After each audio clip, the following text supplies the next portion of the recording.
Creating an arrangement of light and Chapter 1, The Hike. There are moments when a simple deed or word can change someone's life forever. Whether we take that moment, or neglect that moment, its causes are life-changing. I woke up to the sun shining through my window. The blinds were halfway closed, creating an arrangement of light and dark patterns across my bed, and halfway up the wall. Winter and its clouds have overstayed their welcome, like an unwanted uncle who comes for a day and moves in. I'm tired of the cold, although it didn't feel warmer just because the spring sun was breaking through my window. It was still early. I was still tired and wasn't ready to get out of bed. Inadvertently, I shifted my feet out from under the warm blankets. It took only a few seconds to deliver a chill all the way up my back. I guess I forgot to turn the heat on last night.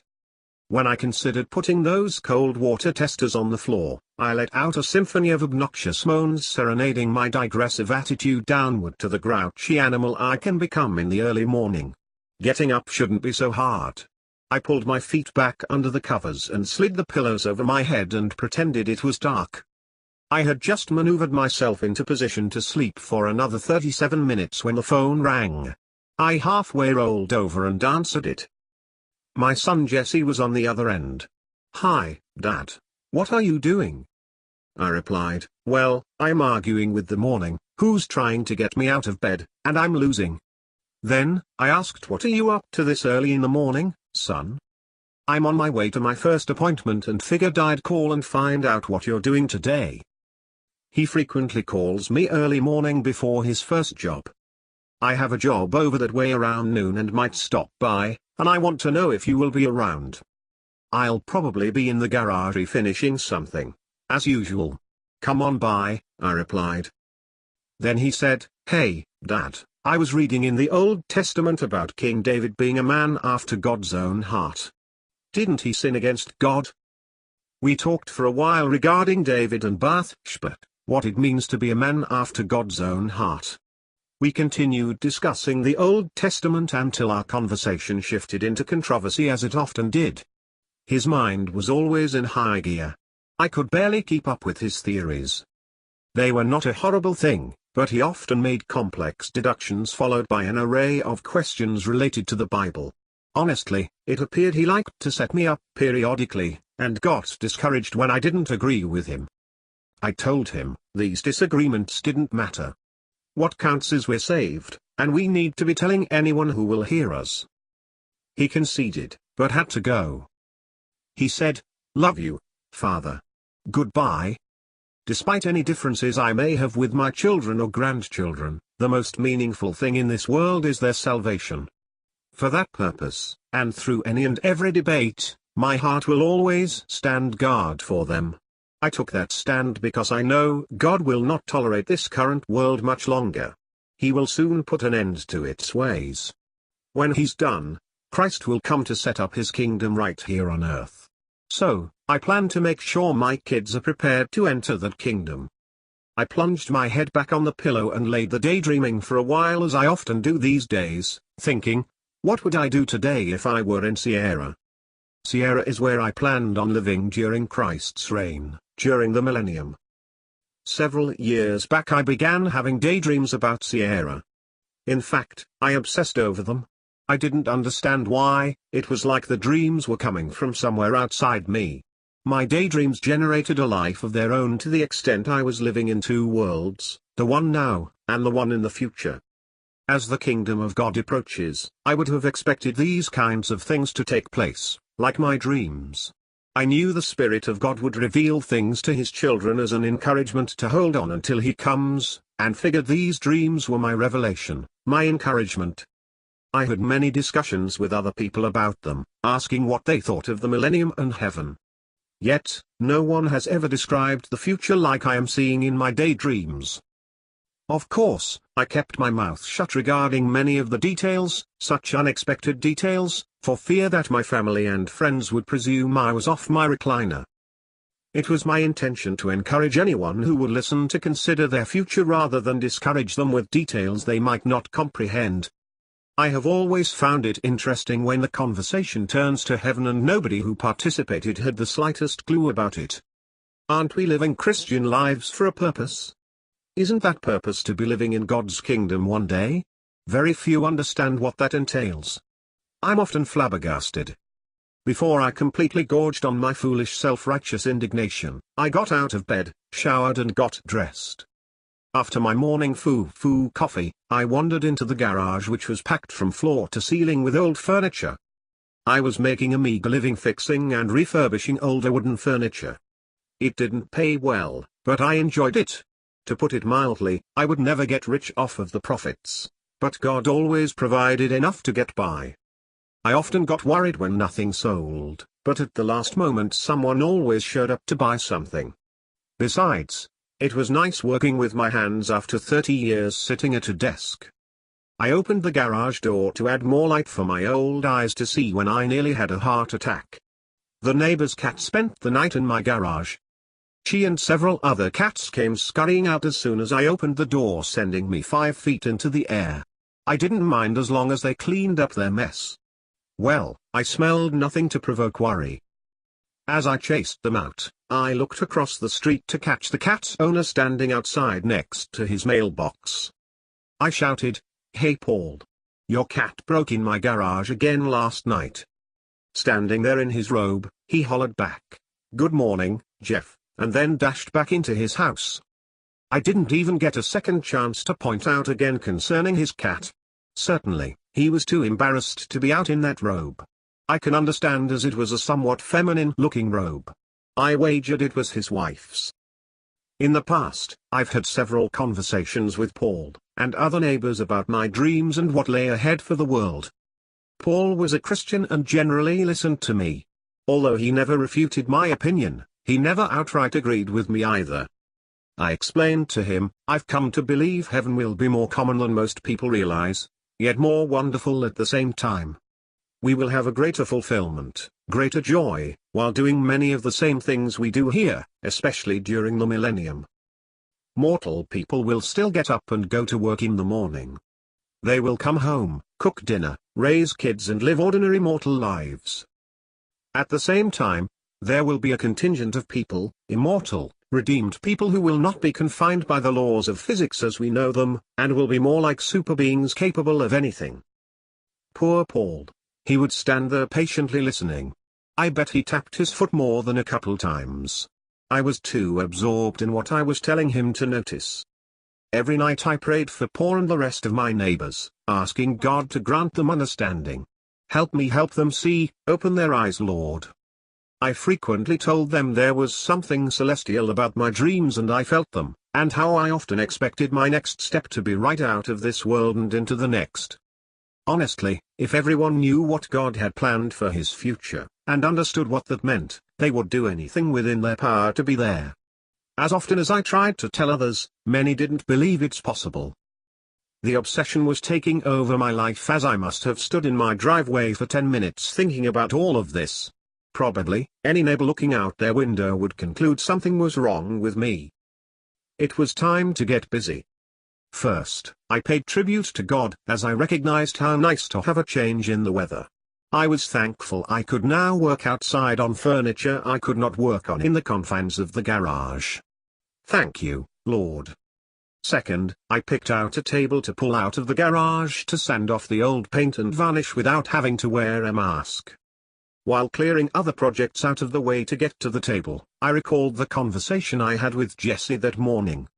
He became frustrated with me as usual, and said goodbye because he did not want to argue, nor did I. It was important that I didn't do or say anything to hinder his growth in the Lord. When I accuse him of being extreme, I have to let him know I am right there with him. I love my boy, his brothers and sisters too. With exception of Sophie, the rest of my kids were now adults with families. Sophie was only 9. Between the other 3 children, I had 11 grandchildren. They are most important and I prayed for them several times every day. I longed for the day when we're together in the kingdom of God. I pulled the table out, looked over my supplies to find I needed materials to finish the project. I needed to go to the hardware store. Halfway to the store, another driver, driving a big 4-wheel drive pickup truck, broadsided me.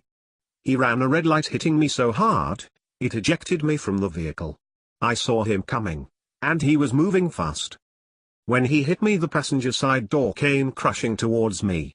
Although it wasn't slow motion, the details were visible and easy to follow. Glass flew in every direction. The passenger seat compressed like an accordion. Different parts of sheet metal, such as the hood, twisted and folded. I suspected any movie theater would have produced this scene as a movie trailer. The force of the impact knocked my car up over the curb. As soon as it hit the curb, my door flung open. And I left the vehicle, heading for the moon, again recognizing every detail of my situation as I passed by the driver's door. My body flew across the sidewalk and continued down a grassy embankment. It didn't hurt, but I noted every part of my body as I hit the ground. Coarse tall grass kept scratching me as I mowed my way down the embankment. Ironically, I took notice of a couple tall dandelions as I tumbled by, rolling, flipping to the bottom of that uncut grassy hill. All along, I was thinking, how odd. How can this be possible? Again, I expected lots of pain, but it didn't hurt. I rolled forever before coming to rest.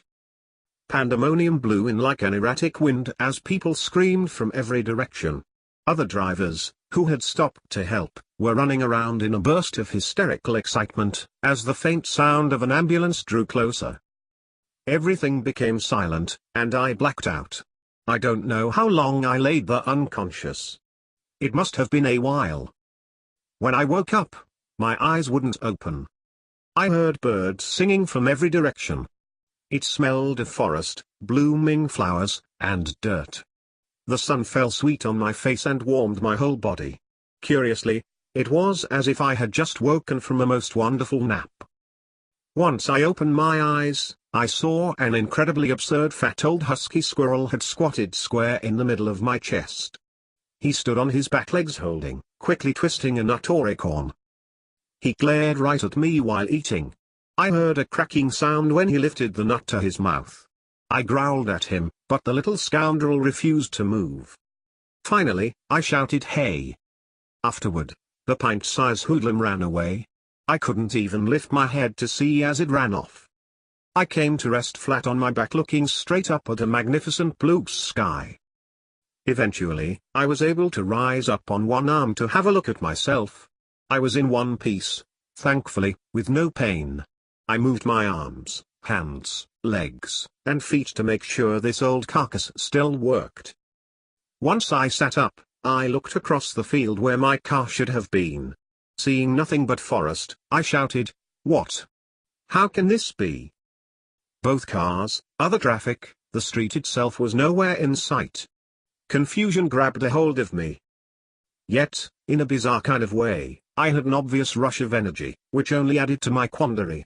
After standing up, I looked around and found myself in a small meadow surrounded by trees. After a time of reorganizing my thoughts, I directed my attention to a trail leading into the forest on the left. I assumed I was facing east, so the trail ahead of me led north from where I was standing. Just beyond the trail was a large creek flowing south. I looked around for any other way out of the meadow, but there was only the trail. I figured I should start there. So, I headed for it. Just before I reached the trail, I became unstable and had to pause and realign myself again as crazy thoughts were rushing through my head. Think, Jeff. What happened? I got up this morning and had my normal wrestling match getting out of bed. Halfway to the hardware store a truck hit me. I remember. He must have hit me with considerable force, sending me to where I am, in some version of Mayberry. I became dizzy from the rapid desertion of mental gravity and cross-eyed reason. Nothing made sense. So, I did the only logical thing. Other than screaming like a madman, or crying like a little girl, I headed down the trail hoping it would lead somewhere familiar. At first, each step came with a sense of discretion. It took at least 20 minutes to pacify my nerves. Then, I noticed how remarkable the landscape was. It was dreamlike. I stopped to put my hand against a tree and pushed. I took a deep breath through my nose. The tree was real to the touch, and the forest had a remarkably wild scent. Can you do such in a dream? I wasn't sure. Well, dream or not, I had an instinctual drive to keep moving. While observing the extraordinary landscape, I noticed that creek to the right flowing half shaded by tall trees and half lit by the sun. It sparkled as it flowed, while playing an enchanting symphony, the gentle melody of water rippling over rocks. Several rainbow trout jumped out and splashed back into the water. Ferns amid other small water plants crowded the banks along its sides. Several kingfishers were standing atop a few of the boulders protruding out of the water. Each one looked like a small statue staring and ready to dive into action. 3 deer crossed 20 feet up the path in front of me. Each one stopped and looked at me, and then proceeded to the creek for a drink of the water. As I passed them, not one of them paid attention. They had no natural fear of me. Meanwhile, the trail felt cool and noticeably damp to the skin from the shade of the tall trees. Again, the forest, dirt, water, and plants wonderfully united to affect the senses. What an ideal place to drop a fishing line, being inspired by the kingfishers standing over the water. As I continued along the path, I lost command of my thoughts again. I quarreled with myself whether this might be a dream, or an implausible reality. I became confused, tortured, and weak, so I leaned back and steadied myself on an old fallen log beside the path. Man, I want to go home. I am in no mood for a hike today, especially in dreamland. This is stressing me out. I hope that guy had insurance. That was my state of mind. Of all things I could have conjured up to avoid this reality, I diverted my thoughts to insurance. Whatever my situation, this unwanted altercation presented itself like an internal tug of war, and I was pulling for my sanity. Eventually, I concluded, despite my dream state of mind, it was fruitless to ignore such obvious confirmation to the contrary. Here I was standing in a real forest, overwhelmed by the alluring beauty of the terrain. What further evidence did I need? Besides, this clamor was giving me a headache. Since determining it was real, I had to recognize for some unknown reason, someone or something seized me from the accident and deposited me here. Whether it was the angel of death who carried me off to heaven, or perhaps a serial kidnapping maniac, or ambulance driver, who loved to kidnap old people and leave them in the woods. Some evil person drugged me, kidnapped me, and dumped me in this forest. Why would anyone want to snatch a poor old man with a bad knee and arthritis in his right hand? Who knows? I don't, but at the moment it seemed like, although unimaginable, the greater of the two absurd dreamless possibilities. My kids, family, and friends came to mind. I longed for them, which added to the struggle. Finally, like a referee, I called the last round of the fight until those concerns eventually yielded to my present physical location, and I was on my way again. Without further delay, I went back to observing the forest. The tall dense trees opened into meadows of flowers, bushes, and small trees in full bloom. It must have been early in the afternoon during late spring or early summer. The sun sat straight overhead. When not in the cool shade, the temperature exceeded that of an early spring day. At home, it was still in the cool stages of spring. After hiking for at least another hour, the trail ended at a field where a log cabin with a manicured front yard sat in the middle. 3 clotheslines hung to the right of the cabin. 2 bedsheets were hanging from one line, flapping in a light breeze. I hesitated to see if anyone was in the front yard. Then, walked past the clotheslines hoping someone might be there. I inhaled the freshness of the sheets drying in the sun as I passed them. No one was on the other side. I returned to the front of the cabin. The front door appeared open. So, I approached the open door. I called inside to see if anyone were home, but no one responded. I let myself in. The inside was rustic, with a stone fireplace sitting inside the door to the right. A small stack of wood sat to the side. It had the aroma of fresh cut wood and smoke from a recent fire. I hollered out again, but still no one answered. A kitchen table, with a bouquet of colorful flowers placed in the middle, sat in the back before an oversized bay window looking upon the remarkable sunlit forest behind the cabin. A glass of orange juice with hot cakes was also on the table sitting next to a jug of syrup, covered by a glass cake cover. It made my stomach growl. I kept calling out, hoping another person might answer. Silence. To my left was a hall leading to 2 bedrooms. I hollered, "Is anybody here?" Again, no answer. It was creepy. Was I in the twilight zone? Another door beside the fireplace hung ajar. It led to a small dark vacant library. If it weren't for the food on the table, I guessed this place to be a summer cabin. I assumed the owner was close by. Perhaps they were busy out back. I expected no one would leave their breakfast uneaten on the table for long. I became uneasy. So, I went outside to wait for their return. I took a seat in an old rocker sitting on the porch. It was a good place to wait for them. I saw no roads or other trails leading to the cabin. Anyone coming here had to take the same trail I did. So, I kept an eye on the path too. Across the yard, in front of the cabin, was a lake. Its water blended from green to dark blue on the other side. On this side, a beach came up to the edge of the yard where a small skiff lay tied off on its shore. The creek which accompanied the path drained from the lake 20 feet beyond the yard. You could see slight ripples where it left the lake. With exception of those ripples, the lake was smooth as glass. Until a flock of honking Canadian geese swooped in, together with a couple gorgeous white swans. It was an impressive sight. The swans were 3 times the size of the geese. They flew off 5 minutes after arriving. I guessed they had to be elsewhere. Rolling green forest dressed in shadow and sunlight fell all the way to the water on the other side of the lake. I saw a waterfall, white and silver, plunging in and out of the shade of that forest. This side of the lake with the path where the creek ran was still half shaded from the trees lining it. For me, there have never been words to illustrate the beauty of such a scene. It is more of a captured feeling than anything else. The cabin was remote and there appeared to be no evidence of human activity other than the cabin itself. Again, except for breakfast on the table, I expected this place to be a summer vacation cabin, not a permanent home. I sat on the porch into the evening, but no one came. So I went back inside and walked over to the table. I lifted the cover and checked to see if the food was still edible. Surprisingly, the orange juice still had a chill on the glass and the hotcakes still warm. How odd.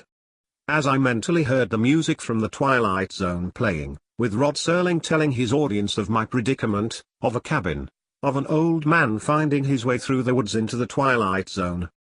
I shivered as I took a seat at the table. Now hungry, I ate the pancakes and took a drink of the orange juice. It was the most refreshing, best tasting orange juice I've ever had. The hotcakes tasted great with the syrup, a superb maple flavor. I ate the breakfast for dinner despite the uneasy feeling it might be another person's meal. After eating, I built a fire, counting on being alone for the rest of the night. No one would come here this late. So, I made myself at home. The fridge in the kitchen held all kinds of goodies. I poured another glass of the orange juice and confiscated a small block of cheese, Muenster, my favorite. The fire grew warm, so I dragged a small couch from across the room. I turned the lights off and planted myself on that couch. A pillow laid at one end was big and inviting enough to put my head on. I lay down with both feet on the other end and settled in to watch the fire. Through the front window I could tell there was a full moon. I could just make out the forest's trees blackened by the night and defined by silver light from the moon. It was quiet except for the crackling fire and intermittent croaking sound of tree frogs calling to one another. Not even the crickets were singing. I thought again, if I were dead or alive, where was I? I devoured the cheese and the juice. When done, I twisted until I was comfortable, and then fell asleep next to the warm fire.